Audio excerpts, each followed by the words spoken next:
स्वागत है आप सभी का हमारे YouTube चैनल नर्सिंग ज्ञान कोश में। मेरा नाम है चंदन और आप देख रहे हैं जेएनएम फर्स्ट ईयर वालों के लिए साइकोलॉजी एंड सोशियोलॉजी से कुछ इम्पोर्टेंट क्वेश्चंस को, जो कि शॉर्ट नोट्स के थ्रू आज हम लोग देखने वाले हैं। आशा करते हैं वीडियो पसंद आएगा। अगर वीडियो पसंद आता है तो हमारे चैनल को ज़रूर सब्सक्राइब कीजिए, साथ ही वीडियो को लाइक तथा अपने दोस्तों में भी ज़रूर शेयर कीजिए। सबसे पहले तो माफ़ी चाहते हैं क्योंकि आवाज़ कुछ भारी जा रहा होगा।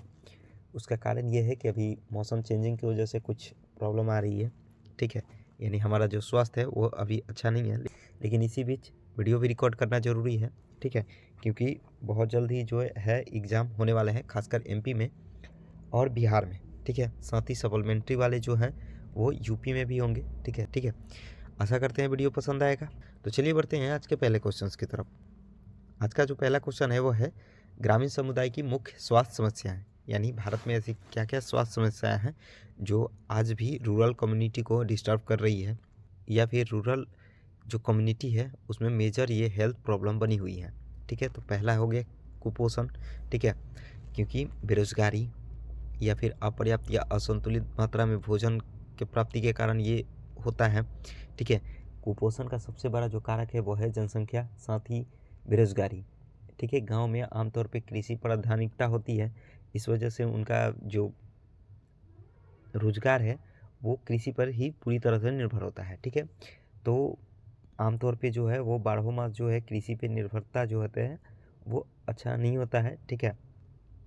कृषि जो होती है वो सीजनल होती है, ठीक है।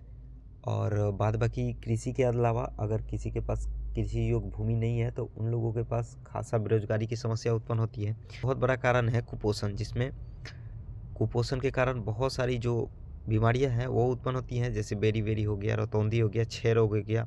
आमतौर पे एक नागरिक को 25 से 3000 कैलोरी की आवश्यकता होती है, लेकिन ग्रामीण क्षेत्रों में जो रहते हैं या निवास करते हैं उनको मेनली जो है वो औसत 1750 के आसपास ही कैलोरी प्राप्त हो पाती है। तो अगर मान के चलिए 2500 चाहिए, 2500 से 3000, लेकिन अगर मिल रहा है 1700, ठीक है, यानी 1750, तो उसमें बहुत सारा डिफरेंट आ जाता है, ठीक है। 2500 कहाँ और कहाँ 1750, ठीक है, औसत। तो इसके कारण बहुत सारी रोगें उत्पन्न होंगी, ठीक है, अगर अच्छा खाना ना मिले, अच्छा भोजन ना मिले, ठीक है, या फिर अपर्याप्त या असंतुलित मात्रा में मिले तो बहुत सारा रोग उत्पन्न होगा। साथ ही मृत्यु दर बढ़ेगा, शिशु मृत्यु दर बढ़ेगा, साथ ही मातृ मृत्यु दर भी बढ़ेगा, ठीक है। तो ये हो गया एक कुपोषण। भारत सरकार ने इससे निपटने के लिए बहुत सारी चीज़ों को बनाया है या बहुत सारे कानूनों को लाया है, बहुत सारे प्रावधानों को जोड़ा है, जैसे मिड डे मील हो गया, मातृत्व लाभ योजना हो गया, समन्वित बाल विकास हो गया, साथ ही FAO प्रोग्राम हो गया, ठीक है, और अप्लाइड पोषण कार्यक्रम भी हो गया। लेकिन अभी भी जो है बहुत सारी चीज़ें बाकी हैं जिसको करना ज़रूरी है, तभी जाके ये रुक पाएगा। अगला है समुचित आवास, ठीक है। आमतौर पे अभी भी बड़ी संख्या जो है अपने देश की यानी भारत की वो अभाव में जी रही है आवास की, ठीक है, यानी आवासहीन है, ठीक है। तो इनकी मूलभूत ये आवश्यकता होती है। साथ ही अगर आवास नहीं है तो शौचालय भी नहीं होगा आमतौर पे, ठीक है। तो इसके कारण भी बहुत सारी बीमारियां पनपती हैं, ठीक है। तो एक दूसरा कारण हो गया समुचित आवास का अभाव। साथ ही तीसरा जो हो गया इलिटरेसी। भारत में लिटरेसी जो दर है वो औसत जो वर्ल्ड में होना चाहिए, ठीक है, यह वर्ल्ड के औसत से बहुत कम है, ठीक है। 2001 के जनगणना के अनुसार 67% और 2011 के जनगणना के अनुसार लगभग 71 या 72% के आसपास लिटरेसी दर था, ठीक है। यानी इलिटरेसी दर जो है वो बहुत कम है भारत में, ठीक है। तो ये भी एक बहुत बड़ी कारण है ग्रामीण जो स्वास्थ्य समस्या बनी हुई है उसका। साथ ही अगला है अंधविश्वास तथा सामाजिक कुरीतियाँ।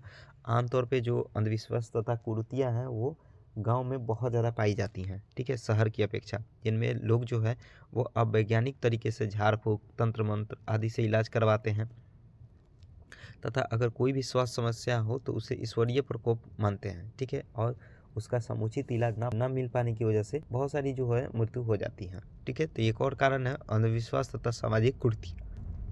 आगे बढ़ते हैं। अगला है पेयजल तथा स्वच्छता, ठीक है। आमतौर पे जनसंख्या जो है वो मेनली कम होती है गांव में, लेकिन इनका तौर तरीका जो है वो शहरों की अपेक्षा काफ़ी सादगी वाला होता है, ठीक है, जिसके कारण यहाँ पे स्वच्छता और पेयजल की भी समस्या बनी होती है, ठीक है। जिसके कारण बहुत सारी बीमारी होती हैं, जैसे हैजा, अस्थमा, श्वसन रोग, संक्रामक रोग, ये सब। ठीक है, साथ ही छठा जो होता है वो होता है अपर्याप्त चिकित्सीय सुविधाएं। आमतौर पे हमारे देशों की 80% जो चिकित्सीय व्यवस्था है वो शहरों में है। ठीक है, जबकि 80% जो जनसंख्या है वो गांव में निवास करती है। ठीक है, और मिलना चाहिए 80% जो है वो गाँवों को, लेकिन उल्टा होता है। ठीक है, हमारे देश में अधिकतर जो चिकित्सीय सुविधाएं हैं वो शहरों में हैं गाँव की अपेक्षा। तो ये भी एक बहुत बड़ी कारण है, ठीक है, हमारे देश की चिकित्सीय व्यवस्था का या फिर सामाजिक व्यवस्था का। तो ये था ग्रामीण जो सामाजिक समस्या बनी हुई है उसका मेजर तौर पे हम लोगों ने नोट्स को देखा। आगे बढ़ते हैं, अगला है ग्रामीण तथा शहरी समुदाय में अंतर। पिछले वीडियो में हम लोगों ने ग्रामीण तथा शहरी समुदाय को देखा था, साथ ही ग्रामीण तथा शहरी समुदाय की विशेषता को भी हम लोगों ने देखा था। आज हम लोग देखने वाले हैं ग्रामीण तथा शहरी समुदाय में अंतर। ठीक है, अगर आपने पिछले वीडियो को मिस किया है तो हमारे यूट्यूब चैनल के जो साइकोलॉजी एंड सोशियोलॉजी का प्लेलिस्ट है उससे जाके आप वीडियो को देख सकते हैं। ठीक है, चलिए आज के क्वेश्चंस की तरफ बढ़ते हैं। आज का जो दूसरा क्वेश्चन है वो होने वाला है ग्रामीण तथा शहरी समुदाय में अंतर पे, यानी different between rural and urban society. अगर बात किया जाए ग्रामीण समुदाय या समाज का, तो ग्रामीण जो समाज होता है उसमें जनसंख्या तथा जनघनत्व जो होता है वह शहरी की अपेक्षा कम होता है, और शहरों में जो जनसंख्या और जनघनत्व है वो ग्रामीणों की अपेक्षा या गाँवों की अपेक्षा काफ़ी अधिक होता है। साथ ही अगर बात किया जाए ग्रामीण समुदाय का, तो इसमें प्राकृतिक वातावरण बहुतायत मात्रा में होते हैं, जैसे साफ हवा, नदियाँ, जंगल, तालाब, पेड़ पौधे इत्यादि। लेकिन ये जो होती हैं वो शहरों में कृत्रिम या मानव निर्मित होते हैं। ठीक है, तथा प्राकृतिक जो स्रोत होते हैं वो काफ़ी कम मात्रा में पाए जाते हैं। साथ ही अगर बात किया जाए ग्रामीण समुदाय का, तो इसमें जो होते हैं लोगों का मूलभूत व्यवसाय जो होता है वो कृषि और पशुपालन होता है। लेकिन नगरीय समुदाय का माना जाए या देखा जाए तो इसमें व्यवसाय जो होता है वो व्यापार, नौकरी, जैसे डॉक्टर, इंजीनियर, शिक्षक, व्यापारी, ये सब होता है, यानी अलग अलग व्यवसाय होता है अलग अलग लोगों का। साथ ही अगर ग्रामीण समाज में देखा जाए तो वातावरण जो होती है उस समस्या नहीं होती है, लेकिन नगरीय समुदाय में एक बहुत बड़ा सामाजिक समस्या बनी हुई है या स्वास्थ्य समस्या बनी हुई है। ठीक है, जैसे वायु प्रदूषण, ध्वनि प्रदूषण, भीड़ भाड़ इत्यादि। साथ ही ग्रामीण समुदाय में देखा जाए तो इनके अधिकांश परिवार जो होते हैं वो संयुक्त पाए जाते हैं, लेकिन शहरी समुदाय में जो होता है वो एकल परिवार का प्रचलन बहुत अधिक होता है। ठीक है, यानी परिवार जो होते हैं वो सीमित या बहुत कम या छोटे छोटे होते हैं। साथ ही गांव में शिक्षा का स्तर कम या सीमित होता है, लेकिन शहर में शिक्षा का स्तर जो होता है वो बहुत अधिक होता है तथा विस्तारित होता है। साथ ही ग्रामीण समुदाय में जाति, धर्म, मान्यता पर अधिक विश्वास होता है, लेकिन शहरी जो लोग होते हैं वो विज्ञान प्रमाणित बातों पर अधिक विश्वास करते हैं। साथ ही अगर ग्रामीण समुदाय में देखा जाए तो लोगों के बीच अधिक स्नेह, प्यार, भाईचारा, सहयोग की भावना तथा एकता की भावना होती है, लेकिन ये जो भावना होती है वो शहरी समुदाय में कम या बहुत हद तक कम पाई जाती है। उनका जो संबंध होता है वो आवश्यकताओं पे होता है। ठीक है, ग्रामीण समुदायों में हम पे आधारित होता है संबंध, लेकिन शहरी जो क्षेत्र होते हैं वहाँ पे जो समुदाय होता है वे के संबंध पे काम करते हैं। साथ ही अगर ग्रामीण क्षेत्रों में बोला जाए या देखा जाए तो स्त्री शिक्षा की कमी से स्त्रियों की स्थिति निम्न स्तर की होती है, लेकिन शहरी क्षेत्रों में जो स्त्रियों की स्थिति है वो बेहतर होती है, और इसका सबसे बड़ा कारण है लिटरेसी दर। साथ ही ग्रामीण समाज में स्थिरता होती है, इसलिए बदलाव कम होते हैं, लेकिन शहरी क्षेत्रों में बदलाव अधिक होते हैं, उसका कारण है अस्थिरता। साथ ही ग्रामीण समुदाय में आर्थिक संपन्नता कम होती है, लेकिन शहरों में आर्थिक संपन्नता बहुत अधिक पाई जाती है।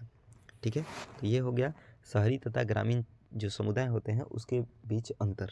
आज का अगला क्वेश्चन है संस्कृति यानी कल्चर। ठीक है, बहुत ही रिपीटेड क्वेश्चन है। तो इसका जो उत्पत्ति है वो संस्कृत भाषा से हुई है। ठीक है, यानी संस्कृति शब्द की उत्पत्ति संस्कृत भाषा से हुई है।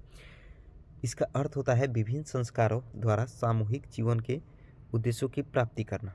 ठीक है, साथ ही समाजशास्त्र के अंतर्गत संस्कृति सीखे हुए व्यवहार की वह समग्रता है या समूहता है जिसमें कि एक व्यक्ति का व्यक्तित्व पलता और पनपता है।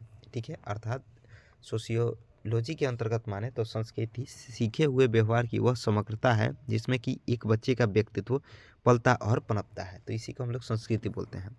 साथ ही अलग अलग जो सोशियोलॉजिस्ट हैं उन्होंने अलग अलग अपना परिभाषा दिया हुआ है, यानी डिफिनेशन दिया हुआ है। इसमें अगर बेनेडिक्ट के माने तो संस्कृति वह विश्व है जिसमें व्यक्ति अपने जन्म से लेकर मृत्यु तक रहता है, क्रियाएं करता है और अपने अस्तित्व को बनाए रखता है।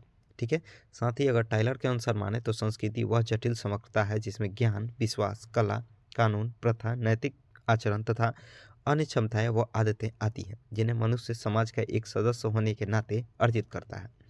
साथ ही अगर सीसी नॉर्थ के अनुसार माने तो संस्कृति में मनुष्य द्वारा निर्मित उपकरण सम्मिलित हैं जो कि उसकी आवश्यकताओं की पूर्ति करने में सहायता करते हैं।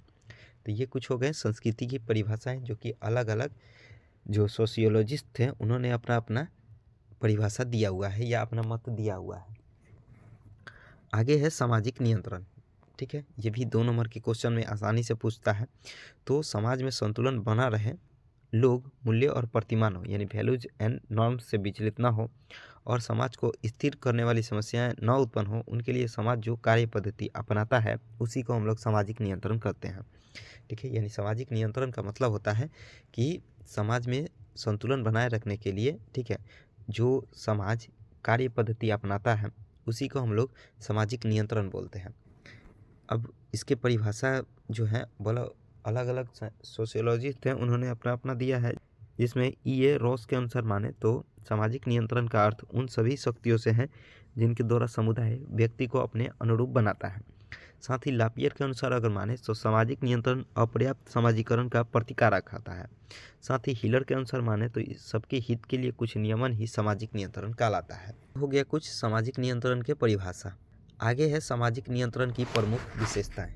ठीक है, यानी क्या क्या विशेषताएं हैं प्रमुख वो अब हम लोग देखने वाले हैं सामाजिक नियंत्रण की। तो पहला, ये जो होता है उसके अंतर्गत बल प्रयोग और मानदंड तथा मूल्यों का प्रयोग किया जाता है।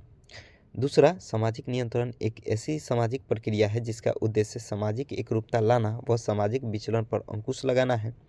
साथ ही सामाजिक नियंत्रण सभी सामाजिक व्यवस्थाओं में पाया जाता है। सामाजिक नियंत्रण के अभाव में समाज विघटन की ओर बढ़ जाता है। साथ ही सामाजिक नियंत्रण समाज को व्यवस्था में बांधे रखता है तथा दूसरी ओर क्रांति व आंदोलन की स्थिति में व्यवस्था को परिवर्तन की ओर ले जाता है। साथ ही सामाजिक नियंत्रण समाज के सदस्यों को समाज द्वारा स्वीकृत मूल्यों, विचारों, आदर्शों एवं व्यवस्थाओं को व्यवहार में लाने के लिए प्रेरित करता है और कभी कभार आवश्यकता पड़ने पर बाध्य भी करता है। तो ये कुछ हो गई जो सामाजिक नियंत्रण होता है उसकी कुछ विशेषता। ठीक है, तो आज के लिए बस इतना ही। आशा करते हैं वीडियो पसंद आया होगा। अगर वीडियो पसंद आया है तो हमारे चैनल को ज़रूर सब्सक्राइब कीजिए। साथ ही वीडियो को लाइक तथा अपने दोस्तों में भी ज़रूर शेयर कीजिए। साथ ही अगर आप इस वीडियो के PDF को देखना चाहते हैं तो हमारे डिस्क्रिप्शन बॉक्स में लिंक मौजूद है जिस पे आप टैप करके सीधे PDF को देख सकते हैं। ठीक है, अगर आप हमारे साथ जुड़ना चाहते हैं तो हमारे इंस्टाग्राम चैनल, व्हाट्सएप चैनल तथा टेलीग्राम चैनल का जो लिंक है वो डिस्क्रिप्शन में दिया हुआ है, उस पर आप टैप करके सीधे आप हमारे साथ जुड़ सकते हैं। ठीक है, साथ ही अगर आप इस वीडियो से संबंधित किसी भी तरह का प्रश्न या आपके मन में अगर किसी भी तरह का प्रश्न है और आप हमसे पूछना चाहते हैं तो आप बेझिझक इस वीडियो के कमेंट बॉक्स में लिख सकते हैं। पूरा कोशिश करेंगे आपके क्वेश्चंस का आंसर देने का। ठीक है, मिलते हैं ऐसे ही किसी नए वीडियो में, तब तक के लिए धन्यवाद।